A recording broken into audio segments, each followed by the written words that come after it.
Welcome back, guys, to another Unreal Engine 4 tutorial, and in today's video we are going to finish our build inside of our game world. So without further ado, let's begin adding pieces.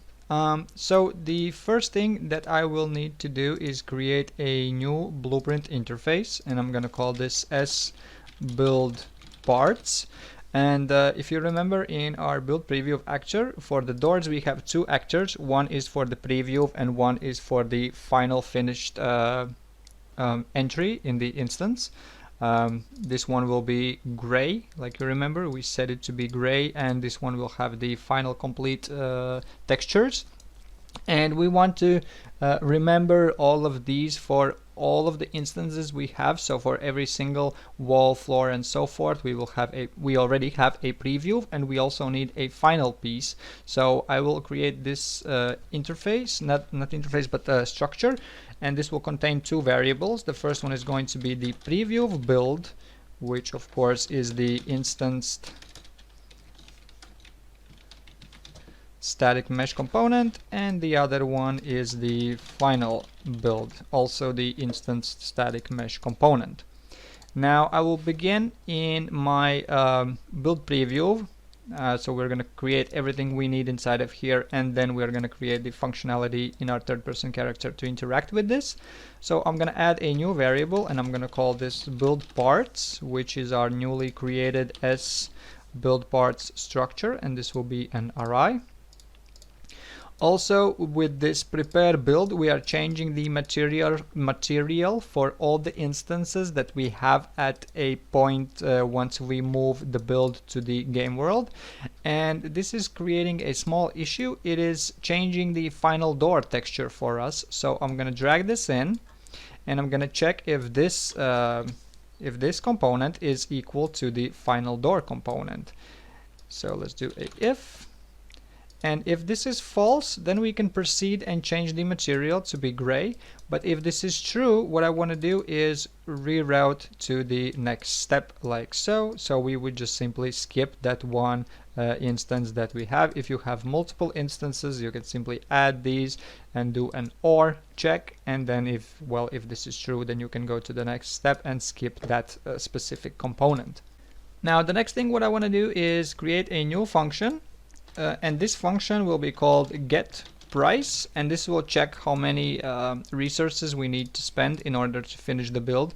What I've already done is I've created a inventory structure with two variables, item and the amount, and in my third person character I have this inventory variable. If you watched my previous series, then you already know what I'm talking about. If you haven't, then I strongly suggest you do watch those, because this is too simple of an inventory for me to talk about. And so for the price, what I'm going to do is create two inputs. The first one is going to be the instance, the one that we are interacting with at the moment. So instance. This, of course, needs to be the primitive component, because we're going to get it from the hit result, which will return a primitive component. And the other one is going to be all selected boolean, to see if we have selected a single entry or the whole instance. So the next thing what I want to do is get components by class, and this needs to be the instanced static mesh component, because we want to check our instances, and we have to loop through the whole thing with a break, like so. And here we're going to check if this array element is equal to the instance that we have provided. So if, and here I'm going to create a local variable, and I'm going to call this local found, and this is going to be a single variable boolean. So on true, this is going to be true, and on false, this is going to be false. There we go. Then from the true one, we can break our array, because we don't need to loop through the whole thing if we have found the one that we are looking for. Then on complete, we can check if we found something. And then here will come a little, this is going to be a little bit messy. So in my case, I have only, I'm going to use only two resources, rocks and wood. If you want to use multiple resources, you might have to do some more checking, but I simply will drag from the array element and I will get the static mesh for this instance. And I want to check if this instance is equal to my bricks, like so. So if these are going to be the bricks, then I'm going to use the rocks. If not, for all the other resources, I'm going to use wood for all the other builds. So let's do another if from the true. And then we want to do 2 more if branch checks from both of these results, because we want to check if we have selected the whole thing, the whole instance, or a single variable. So I'm going to drag from this all selected. I'm going to reroute this real quick and connect this value to both of the branches. And then I will create a new variable and I'm going to call this local amount, which will be the integer, and this is going to represent the amount that we are going to spend in order to finish the build. So let's add 4 of these variables. So in my case, the top 2 are for the bricks. If this is true, if those are bricks, then if we have only selected 1, I'm going to use 5 rocks to create 1 brick instance entry. And for the wood, if this is only 1, I'm going to use only 1 log. Now to calculate all of them, I will reroute this instance. And from this instance, I want to get instance count. And for the wood, I can simply connect the count to the local amount. But if those are bricks, I want to multiply this by 5, since I want to use 5 rocks for each piece. There we go. And now let's set up our reroute. So I'm going to select the input node and add some outputs. So the first output is going to be the found, which is a boolean to see if we found actually something. The other one is going to be the item, which needs to be an integer, so we know which item we need to remove. Also, we need to know the amount of how many resources we need to spend. And the last one is going to be the instance array index, so that we wouldn't have to search for it again, so that we would know which basically which instance we need to work on. So here on the first false, if we did not find anything, we can connect our reroute node and leave it be. And here we need, at the end, we need 2 of these. So 2 goes from the top local amounts and 2 from the bottom amounts. The first one is 1, since in my inventory on index 1 I have rocks and index 0 are wood. So this is going to be for the rocks and this is going to be for the wood. And in both cases, we want to check that we have found something and connect the local amount to the amounts. And the instance array index comes from the loop index right here. And make sure you connect both outputs like so. There we go. So we have the price. Now I'm going to add another function and I'm going to call this add sum. So this is going to add some pieces to our build, the finished ones. So here we need input. The first one is going to be called the preview build, which is our instanced static mesh component. And the second one is the final build, also instance static mesh component. The third one is going to be the all selected boolean.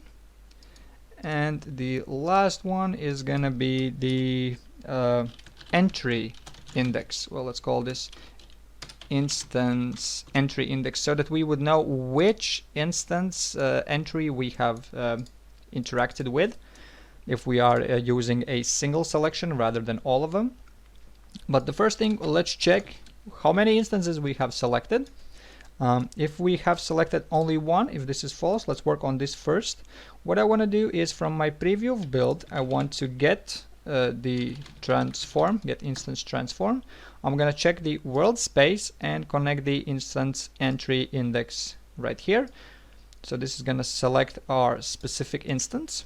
And then from the false, we want to add instance to world add instance world space for our final door node, but I can select this node, disconnect the final door, and connect this to the final build from the inputs. And the world transform comes from over here. Then once this is done, again from the preview of build, we want to remove instance, and the index is coming from the instance entry index.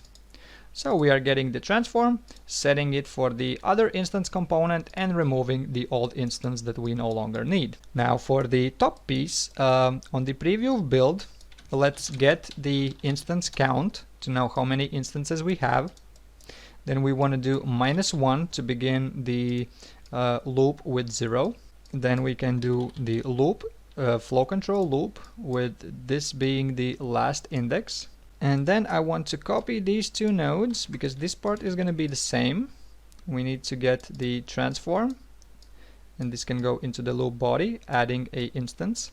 So again, the instance index, no, in this case the instance index does not come from the inputs. This one comes from the array. The target for this again is the preview of build, and we are adding instance to the final build, like so. And then once we have completed this thing, we can drag from our preview of build again, and we can simply destroy component once this is complete. There we go. So this is the add sum event, and we are going to provide our inputs in a second. Now I want to add the third function, and this is going to be the last function in our build preview, and I'm going to call this check build parts, because we want to see if we add one piece one by one, we want to check if we already have created a final build instance for the preview instance. So I'm going to drag in this this build parts, and I will add a few inputs again. The first one is going to be the preview of build, which is our instanced static mesh component. The next one again is going to be the all selected boolean. Whoops, not byte, boolean. And the third one is the instance entry index, which is an integer. So now from our build parts, we can do a loop for each with a break, like so. Then I'm gonna split the array element, and I'm gonna check if the preview of build is equal to the preview of build that we have provided from the input. So let's do a if branch check. Let's add a local variable boolean called local found, and just like previously, let's set these up in the same manner as before. The top one is true, and then if this is true, we can directly go to the break and finish our loop. Now once we have done this, again another if branch check to see if we actually found something. And if we did find something, then we can connect our add sum, because we already know which one we need, so we can go for it. And we can connect the build preview of and final build from the first loop, connect the all selected from the input, and same goes for the instance entry index. But on false, what we want to do is add instance static mesh component. Let's split the transform. Then I will drag from the preview of build that we have provided, and I want to get the static mesh component so that we can set the static mesh for our final build as well. So I will drag from the final build and set static mesh, and the new mesh is, well, this one that we just asked for, like so. And the last piece that we need to do is drag in our build parts, and we want to add an entry to this array, like so. I'm gonna split this structure, and I'm gonna get the final build from over here, and the preview of build can come from the input, just like the static mesh component. Then once all of this is done, what I want to do is go back to our loop to do this again, because the first time if we check it and we do not find it, then we are adding it. But once we have added, we can go and check it again to add piece, so that the user doesn't have to click it multiple times, but rather than just one. So this is gonna look something like this. So now I can compile and save this, go to the event graph and create a new custom event. And I'm gonna call this add piece. Here what I want to do is add a few parameters again. The first one is going to be the instance array index, integer. The second one is going to be the instance entry index. And the third one is going to be all selected, Boolean. Then from here we need to get components by class. The class, of course, is the instanced static mesh component. Then from this return value we can get a copy using the instance array index, because we will get it from the get price. And then I want to see if this this component is equal to our preview of door, because for the preview of door we already have a final build, so we don't want to create a new one. So let's check if that's the case, if we have clicked on the door. And if this is true, then we can simply go to add sum directly. And let's connect the preview of door as the preview of build and final door as the final build. And all selected and instance entry indexes come from these inputs right here, like so. And for the false part, we want to check build parts to see if we already have a part for this. And so the preview of build is this output right here from the array, and the all selected and instance entry index again comes from these inputs. So now we are all set up in our build preview of actor. So now let's go to our third person character, and I want to interact with the build with keyboard key E. And here I want to do a line trace by channel, so I'm simply going to copy one from the construction system using the construct trace channel, because that's the channel that's getting blocked, and we know that yeah, we can interact using that channel. Then if this is true, if we have hit something, we are going to cast to our build preview like so. So let's select the hit component as the object. Then from here I want to get our final door, and let's check if this final door is equal to the hit component, so that we would know if we have interacted with the doors that are already completed. So let's check this.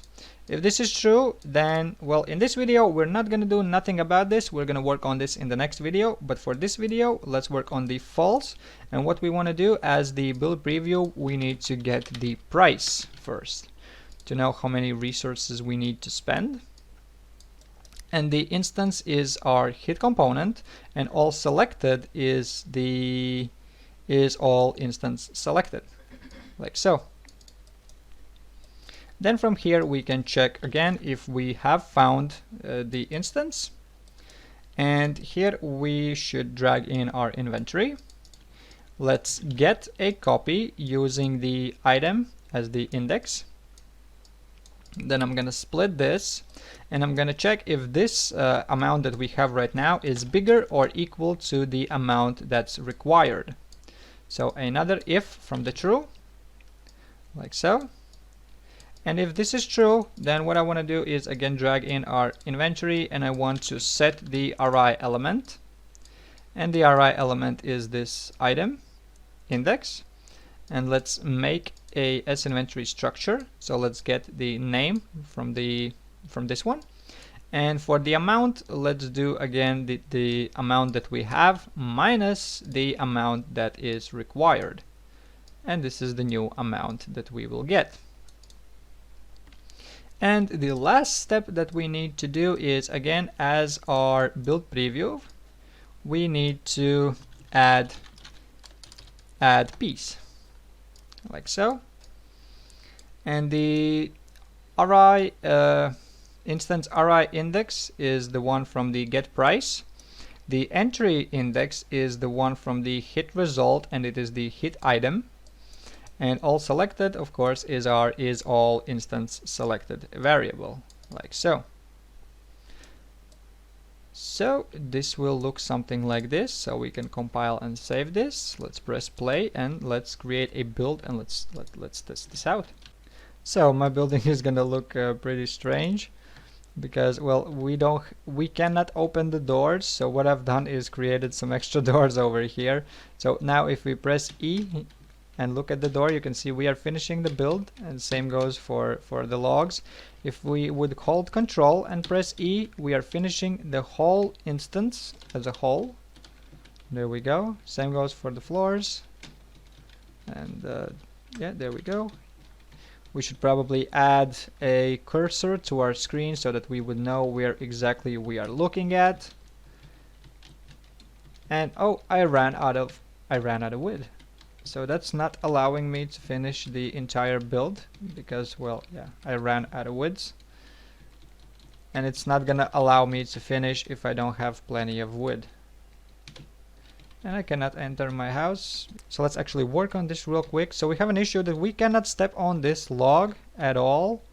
That's why we cannot enter, I guess, because of the angle. What you can do is, if you have the same issue and the blocks are too huge, so what we want to do here is in our third-person character, we can select the character movement component, and here on the, if you scroll down a little bit, character movement walking, you can change the step height. So let's set this to be like 55, and the walkable floor angle, let's scroll this up a little bit, like let's say like, let's make this like 69, and yeah, everything should be working now. So now let's finish this. And now we can walk on top of it.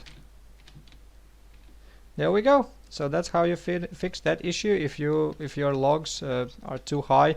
If you would create these smaller, let's say like half a size in like 25 times 25, then I don't think that the default settings should be changed and everything should work properly. But yeah, in my case, well, these were a little too high. So thank you guys for watching, and see you guys in the next episode.